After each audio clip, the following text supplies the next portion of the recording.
guys, this is Kelsey. Today, Daddy's making pancit bato. Enjoy!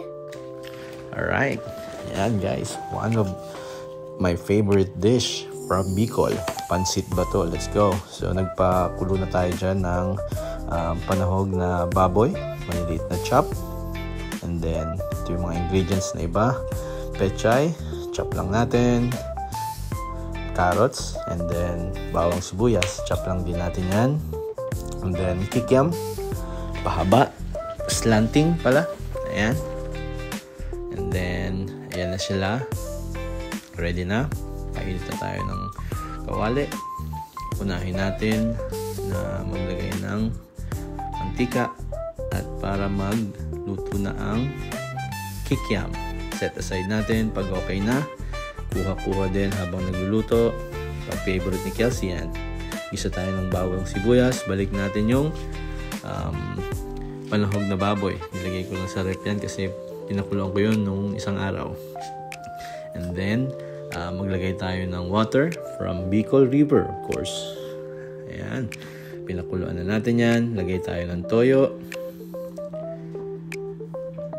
oyster sauce, isa't kalahating patak lang kasi meron na tayong toyo, pero mas masarap pag may oyster sauce, promise. Ayan, and then lagay tayo ng pepper, black pepper, taktak mo lang. And then ito guys, naglalagay ako ng sesame oil, 2 drops lang para maglasang Chinese lang. Ayan, yan kung pandiin ng pansit bato.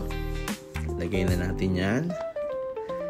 At dito guys, kailangan ng konting pasensya dahil yung carrots ayaw mahulog. 1, 2, 3, 4, 5, 6, 7, 8, 10. Yun, nalaglag na.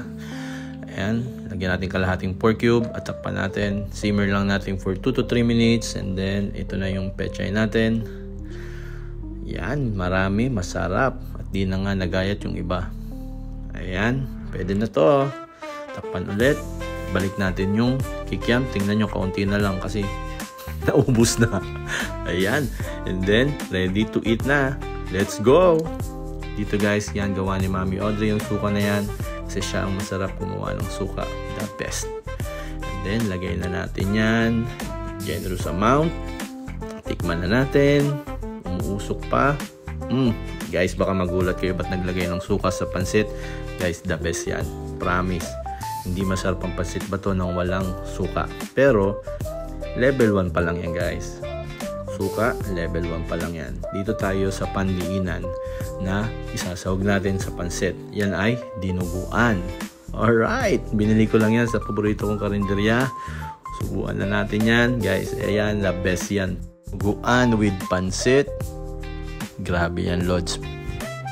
Siyam! Masiram talaga yan. Kain na guys. Bye!